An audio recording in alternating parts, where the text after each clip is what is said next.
दोस्तों, अगर आप बहुत लंबे समय से पावर रेंजर्स देखते आ रहे हैं तो आपको पता होगा कि पावर रेंजर्स का दुश्मन चाहे कितना भी बड़ा और ताकतवर क्यों ना हो और पावर रेंजर्स पर कितना भी भारी क्यों ना पड़े, लेकिन at the end of the day हमारे पावर रेंजर्स अपने हर दुश्मन को हरा देते हैं और दुनिया को बचा लेते हैं। और जो चीज़ उन्हें हमेशा बुराई पर जीत दिलाती है वो उनकी असीमित शक्तियाँ या विशालकाय ज़ॉर्ड्स नहीं है, बल्कि वो है उनकी यूनिटी और एक दूसरे के लिए उनके दिल में प्यार और सम्मान की भावना। वहीं दूसरी तरफ अगर इविल साइड को देखें तो उनमें एक दूसरे के लिए सम्मान तो दूर की बात है, बल्कि वो लोग खुद को एक दूसरे से बेहतर और सुपीरियर साबित करने के लिए आपस में ही लड़ते रहते हैं और कभी कभी तो एक दूसरे को मार भी देते हैं, जिस वजह से हमें कुछ बहुत ही ब्रूटल किलिंग सीन्स देखने को मिलते हैं। हेलो दोस्तों, बहुत बहुत स्वागत है आपका हमारे और आपके अपने चैनल थ्रिल स्टेशन पर। मैं हूं अजय और आज हम लोग बात करने वाले हैं पावर रेंजर्स में दिखाए गए कुछ ऐसे ही top 10 most brutal murder scenes के बारे में। तो आइए शुरू करते हैं।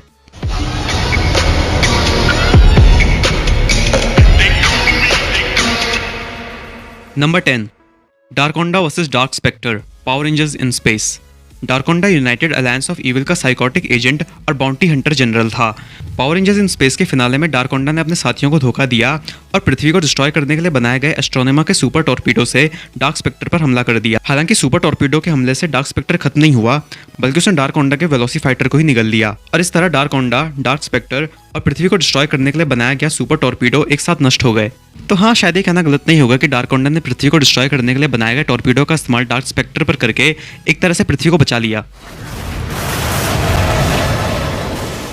Number 9, Lord Arcanon versus Sledge, Power Rangers Dino Charge. Lord Arcanon एक इंटरगैलेक्टिक वॉरलॉर्ड था जिसने एनर्जेम्स की खोज में सेंटाई 6 समेत बहुत से ग्रहों को तबाह करके रख दिया था और सालों पहले उसी ने स्लेज को कुछ मॉन्स्टर्स इकट्ठा करके उसके लिए एक आर्मी बनाने का काम दिया था। उस वक्त से स्लेज लॉर्ड आर्कनॉन के लिए काम करता था और पृथ्वी पर आने के बाद लॉर्ड आर्कनॉन ने पृथ्वी पर भी काफी तबाही मचाई थी। एक वक्त पर तो आर्कनॉन ने डूम विंग के बनाए नकली डायनो चार्जर्स की मदद से पावर रेंजर्स के ज़ॉर्ड्स पर भी कब्जा कर लिया था।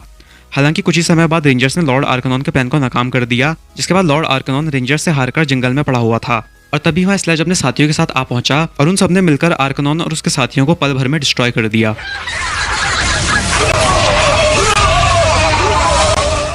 Number 8, Sculpin versus Itassis, Power Rangers Mystic force.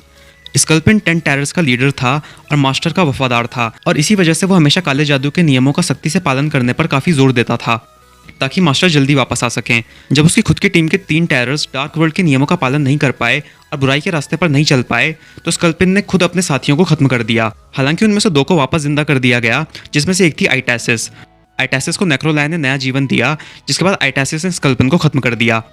हालांकि स्कल्पिन ने आखिरी वक्त तक मास्टर के लिए अपनी वफादारी नहीं छोड़ी और उसके आखिरी शब्द भी यही थे कि डार्कनेस विल स्टिल प्रिवेल, जिसका मतलब होता है कि अंधकार का ही राज होगा। अंधकार का ही राज होगा जो कि हमें पता है कि बिल्कुल झूठ है, क्योंकि पावर रेंजर्स कभी ऐसा होने ही नहीं देंगे।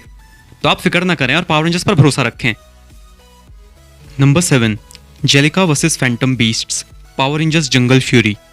जेलिका एक सी ओवरलॉर्ड जनरल थी जिसके पास जल तत्व की शक्ति थी। शुरुआत में कमील ने ही जेलिका को जिंदा किया था ताकि वो डाइशी को ट्रेन कर सके, लेकिन शो के अंदर ग्रिजाका की एंट्री होने के बाद जेलिका ने डाइशी को अकेला छोड़ दिया और ग्रिजाका की तरफ हो गई।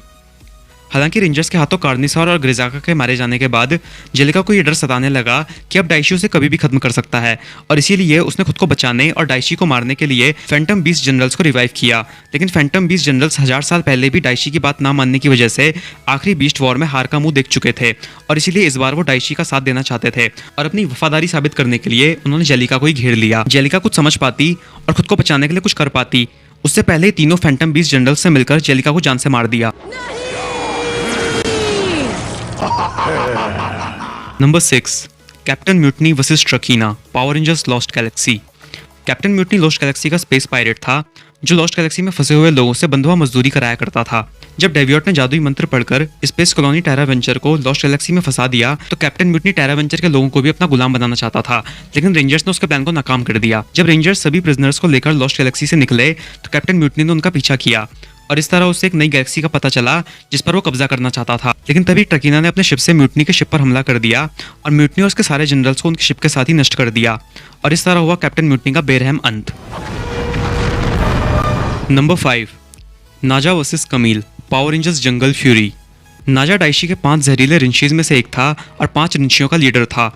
शुरुआत में नाजा भी दूसरे रिंशीज की तरह डाइशी का वफादार था, लेकिन जब डाइशी के प्लान्स पर चलकर उसके चारों साथी एक एक कर रेंजर्स के हाथों मारे गए तो उसका डाइशी की काबिलियत पर से विश्वास उठ गया और उसने डाइशी को खत्म करके खुद क्लैन का लीडर बनने की सोची। लेकिन इस काम में उसे कमील की जरूरत थी जो पूरी तरह से सिर्फ और सिर्फ डाइशी की वफादार थी। हालांकि डाइशी को इस बात की ना कोई कदर थी और ना ही कमील की कोई फिक्र, और इसी बात का फायदा उठाते हुए नाजा ने कमील को फिर से अपनी तरफ करने की कोशिश की, लेकिन वो इस बार भी नाकामयाब रहा क्योंकि कमील किसी भी कीमत पर डाइशी को धोखा नहीं देना चाहती थी। और इस तरह एक जबरदस्त फाइटिंग सीक्वेंस के बाद कमील के हाथों हुआ नाजा का दर्दनाक अंत। Number 4, Motodrone versus Vexacus, Power Rangers Ninja Storm. Power Rangers Ninja Storm का मोटोड्रॉन एक मैकेनिकल म्यूटेंट एंटिटी था और लोथॉर के एलियन जनरल्स में से एक था। लोथॉर को वैक्सेकस पर शक था और इसीलिए उसने मोटोड्रॉन को वैक्सेकस पर नजर रखने का काम दिया। हालांकि ये सब लोथॉर का प्लान था ताकि वैक्सेकस के हाथों मोटोड्रॉन को खत्म करवाया जा सके, और ये प्लान सफल भी रहा। मोटोड्रॉन लोथॉर को वैक्सेकस के प्लान के बारे में बता पाता उससे पहले ही वैक्सेकस ने मोटोड्रॉन की रिपोर्ट पढ़ ली और उसे रोकने की कोशिश की। जब मोटोड्रॉन नहीं माना तो उन दोनों के बीच लड़ाई हुई और पूरी लड़ाई के दौरान वैक्सेकस मोटोड्रॉन पर काफी भारी पड़ता हुआ दिखाई दिया। लड़ाई के बीच में भी वैक्सेकस ने मोटोड्रॉन को आखिरी चेतावनी दी थी, लेकिन जब मोटोड्रॉन नहीं माना तो वैक्सेकस ने अपनी लेजर से मोटोड्रॉन पर हमला कर दिया और उसे दर्दनाक तरीके से मार डाला।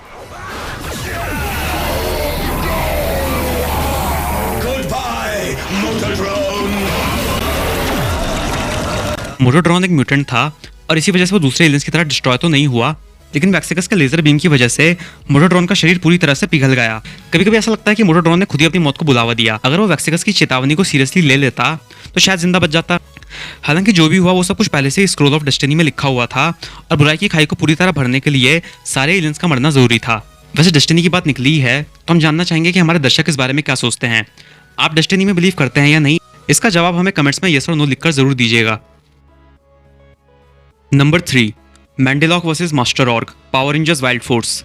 मैंडेलॉक पावर रेंजर्स वाइल्ड फोर्स में देखे गए 3 जनरल ऑर्ग्स का लीडर था और ये मानता था कि असली मास्टर ऑर्ग सिर्फ एक ही थे जो 3000 साल पहले ही मर चुके हैं, जिस वजह से अब वही इस दुनिया का सबसे ताकतवर ऑर्ग है।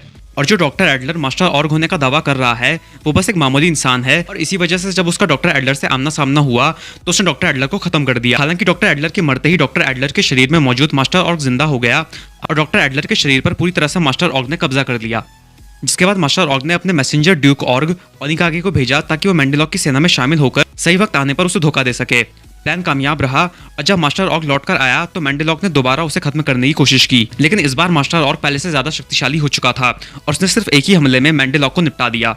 ये सब इतनी जल्दी हुआ कि मैंडेलॉक को संभलने का या फाइट बैक करने का मौका तक नहीं मिला, जिससे पता चलता है कि मास्टर ऑर्ग कितना ज्यादा शक्तिशाली था।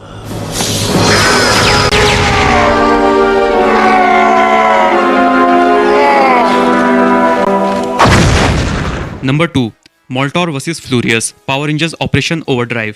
दोस्तों, Moltor Power Rangers Operation Overdrive के मेन विलन्स में से एक था, फ्लूरियस का भाई था, और जैसा कि हमने आपको अपने पिछले वीडियो में ही बताया था, मोल्टॉर पावर रेंजर्स यूनिवर्स के सबसे पुराने एग्जिस्टिंग विलन्स में से भी एक था। अगर आपने हमारा पिछला वीडियो नहीं देखा है तो आप डिस्क्रिप्शन में दिए गए लिंक पर जाकर उस वीडियो को देख सकते हैं। उस वीडियो में हमने पावर रेंजर्स से जुड़े कुछ फैक्ट्स डिस्कस किए हैं और हमें उम्मीद है कि आपको वीडियो पसंद आएगा। अगर मोल्टॉर की बात करें तो मोल्टॉर को मारने वाला कोई और नहीं बल्कि उसका खुद का भाई फ्लूरियस ही था, जिसके साथ उसकी शुरुआत से ही काफी दुश्मनी रही थी। मोल्टॉर को खत्म करने के लिए फ्लूरियस ने सबसे पहले नगीने की शक्ति का इस्तेमाल करके मोल्टॉर की गुफा को डिस्ट्रॉय किया, और इस बारे में मोल्टॉर को जरा सा भी अंदाजा नहीं था।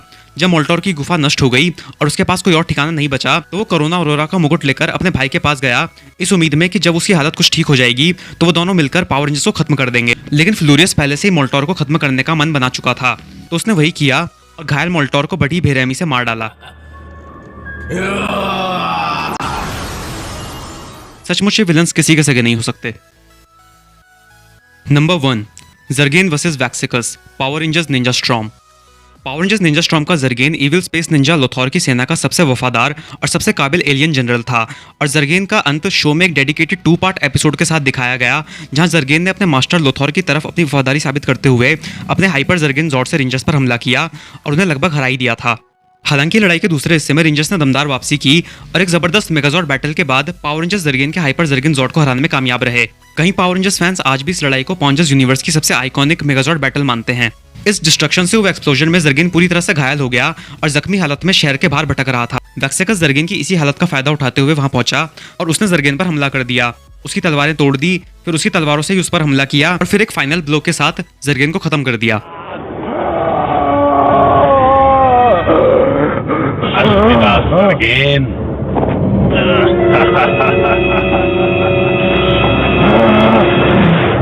तो दोस्तों ये थे हमारे top 10 most brutal murder scenes in power rangers. और इस वीडियो से ये तो क्लियर हो जाता है कि बहुत से विलन्स ने खुद ही अपनी मौत को बुलावा दिया था, क्योंकि इन मॉन्स्टर्स में एक दूसरे के प्रति प्यार और सम्मान का अंश तक नहीं है। और इसी वजह से ये विलन्स चाहे कितने भी ताकतवर क्यों ना हो जाएं, ये कभी हमारे पावर रेंजर्स को हरा नहीं सकते, क्योंकि जहाँ बुराई है वहाँ लव, रिस्पेक्ट और यूनिटी जैसी चीजें एग्जिस्ट कर ही नहीं सकती, और इन सब के बिना किसी भी लड़ाई को जीतना नामुमकिन है। खैर इस वीडियो में फिलहाल इतना ही। इस वीडियो पर अंदर यहाँ तक बने रहने के लिए आपका दिल से बहुत बहुत शुक्रिया। अगर आपके मन में इस वीडियो से जुड़ा कोई भी सवाल, सुझाव या शिकायत हो तो हमें कमेंट्स में जरूर बताएं। साथ ही हमें ये बताएं कि आपका फेवरेट किलिंग सीन कौन सा था। अगर आपको वीडियो अच्छा लगा हो तो इसे लाइक करें, दोस्तों के साथ शेयर करें, हमारे चैनल को सब्सक्राइब करें और क्विक अपडेट्स के लिए हमें इंस्टाग्राम पर फॉलो करना ना भूलें। आपसे जल्दी मिलेंगे फ्रेंड्स, तब तक अपना ख्याल रखिए। Thanks for watching.